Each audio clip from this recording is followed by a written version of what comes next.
Hey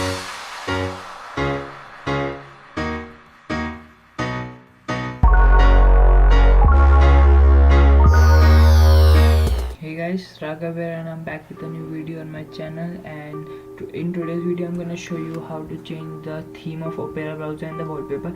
I personally like Opera browser because of its some features, and a video about top 5 features of Opera browser is coming soon, and I'm working on it these days. And in today's video I'm gonna show you how you can change the background wallpaper and the theme.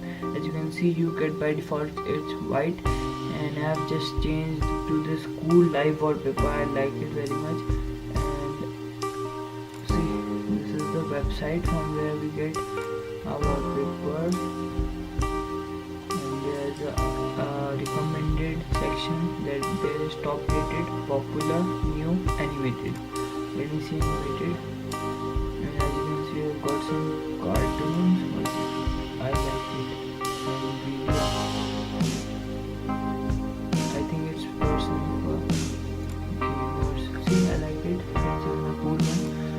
And as you can see here, you have got this setting option. You need to click on it, and here firstly you will get a theme option. So this is the theme you get by default, and the black one is pretty cool.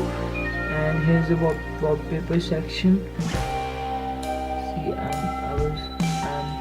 was using before this one wallpaper, and this. I like this part of Opera browser. It's very cool, and this one is damn awesome. And Opera is one of my favorite web browser for PC and for my mobile too. Thank you guys for watching. Don't forget to like, share and subscribe to my channel, and see you guys in the next one.